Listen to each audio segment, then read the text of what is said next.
बिस्मिल्लाहिर्रहमानिर्रहीम। अस्सलाम वालेकुम। मैं हूं जलील खान कुलाची। आप देख रहे हैं मेरा यूट्यूब चैनल। हुजूर वाला कल लाहौर रायगंज के इलाके के अंदर एक मुनफरिद वाकया पेश आया, जिसकी फुटेज भी मैं आपके सामने रखूंगा। और मेरे एक दोस्त हैं, उन्होंने मुझे एक ऑडियो नोट भेजा है।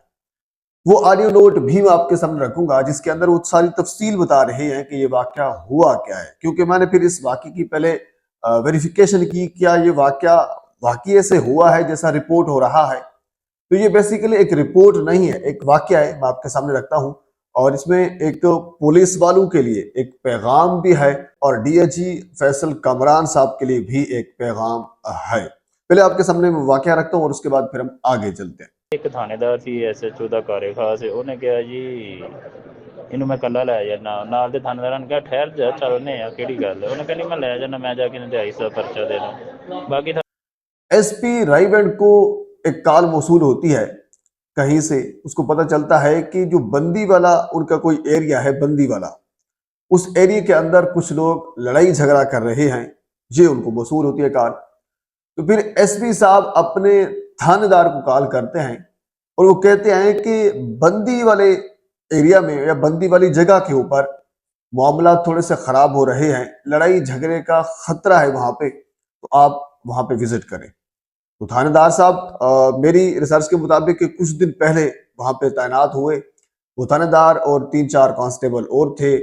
वो डाले में सारे कोई 5-6 बंदे निकले यहाँ से और वहां उस जगह के ऊपर पहुंच गए जहां पे एसपी साहब ने कहा था कि यहाँ झगड़े का खदशा है। जब वहां पे पहुंचे तो वहां एक बंदा मौजूद था जिसका नाम बाबर बताया जा रहा है। और वो बाबर ने राइफल भी लटकाई हुई थी अपने कांधे के ऊपर और वो वहां पे टहल रहा था। पुलिस ने उनको गिरफ्तार कर लिया। घोके बताया जा रहा है कि उनकी राइफल लाइसेंस याफ्ता थी, क्योंकि उस वीडियो के अंदर वो ये कह रहा है कि इसका कार्ड है, मींस कि ये लाइसेंस शुदा असला है। तो याद रखिए, अगर आपका असला लाइसेंस शुदा भी है तो तब भी ये भी एक जुर्म होता है कि आप उसको सरेआम लहराएं, लोगों के अंदर खौफ व हरास फैलाएं, ये जुर्म होता है। बहरहाल पुलिस ने उस बाबर नामी शख्स को गिरफ्तार कर लिया। अब पुलिस जरा ये बता रहे हैं कि ये बाबर मशहूर जमाना मुबैना तौर पर मनशियात फरोश है और इस किस्म के बेशुमार मनशियात के 9C के बेशुमार मुकदमात उनके ऊपर दर्ज हैं, ये बताया गया है। अब बहरहाल उसको गिरफ्तार करने के बाद थानेदार साहब ने ये कहा कि ठीक है भाई, मैं आपको थाने के अंदर ले जाता हूं और वहां जाकर आपके ऊपर पर्चा भी काटता हूं और फिर मैं देखता हूं कि ये आप किस तरह यहाँ पे झगड़ा कर सकते हैं।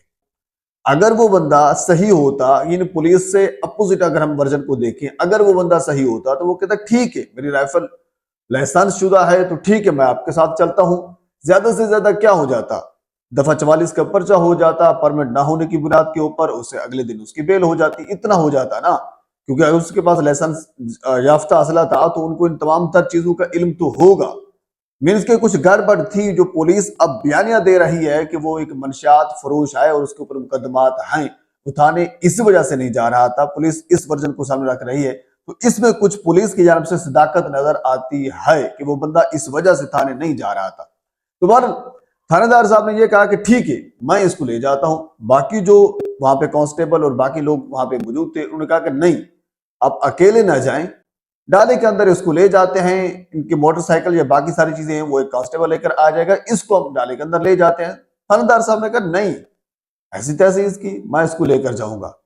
अच्छा, वो जो बाबर बंदा था ये उसके गांव से थोड़ा सा आगे था, यानी जब पुलिस ने वापस आना था तो उसके गांव से गुजर कर वापस आना था और उसके बाद फिर अपने थाने के अंदर आ जाना था।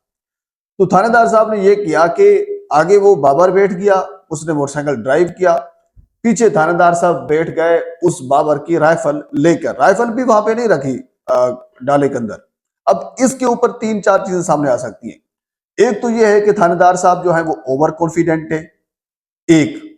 दूसरी चीज ये है कि दूसरा होता है नंबर बनाने के चक्कर में कि मैं एक मुलजिम को जो मशहूर जमाना मनशियात फरोश है, ये है वो है, अकेला पकड़कर जब पेश होगा एसओचओ साहब के सामने तो नंबर बढ़ेंगे। एक चीज ये भी है।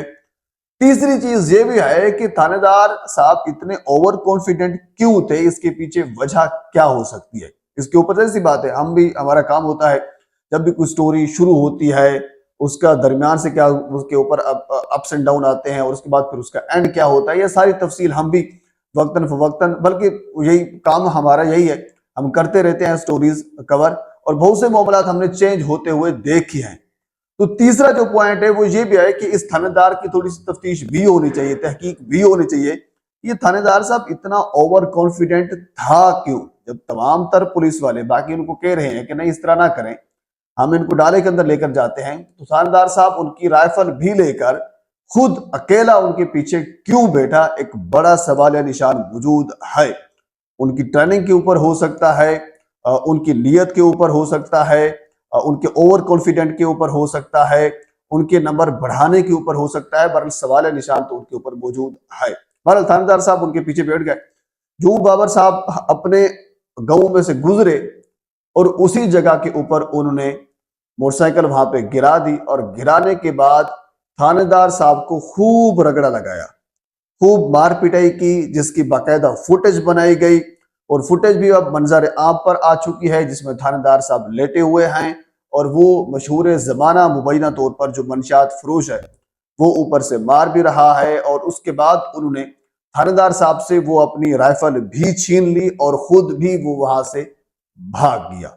जब जहरी सी बात है भाग गया, फिर थानेदार साहब उठे, और उठने के बाद फिर उन्होंने 15 के ऊपर कॉल की, पुलिस की नफरी वहां पे पहुंची, उनके घर के ऊपर रेड किया। जहरी सी बात है वो घर पे कहाँ होना था, वो भी घर पे नहीं था, उनके बाकी रिश्तेदार भी घर पे नहीं थे।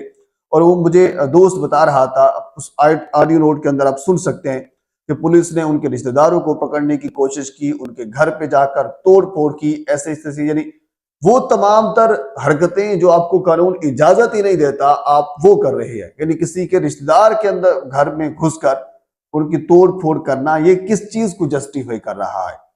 वो बंदा हो सकता है उसके घर वाले भी उससे इस अमल से नफरत करते हो, वो इसके इस अमल के साथ ही ना हो, लेकिन आप उसके घर में घुस गए और उनकी तोड़ फोड़ की, उनके रिश्तेदारों के घर में घुस गए, उनकी तोड़ फोड़ की, क्योंकि जब वो बंदा भाग चुका था। तो ये पहले चीज आपको समझनी चाहिए थी, जो चीज आपने नहीं की। भाग गया, भागने के बाद ऐसी बात है पुलिस ने कार्रवाई की, और कार्रवाई करने के बाद पुलिस वापस घर को लौट आई।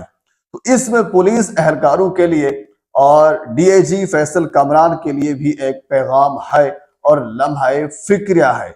एक तो ओवर कॉन्फिडेंट नहीं होना चाहिए, और दूसरा तरबियत या फिर ट्रेनिंग भी दोबारा भी इनको देनी चाहिए, ताकि क्योंकि जब जरी सी बात है शुरू में जरी सी ट्रेनिंग होती है और ट्रेनिंग करने के बाद ये आते हैं, लेकिन जो वक्त गुजरता जाता है और उसके बाद फिर कह लीजिए कि इनकी इतनी वो ताकत और सकत, इतनी भागने की, और फिर पेट पीन के माशाल्लाह काफी बढ़ जाते हैं खा पी के, और उसके बाद फिर मामलात इस नहज पर पहुंचते हैं कि एक बंदे ने थानेदार साहब को लिटाया, मारने मुरने के बाद वो सारी चीजें छीन ली, और छीनने के बाद भी भाग भी गया। तो ये एक सवाल है, निशान है पुलिस के ऊपर। पर इस हवाले से मजीद अगर कोई अपडेट मेरे तक पहुंचती है तो बर वक्त आप तक पहुंचाने की कोशिश करूंगा।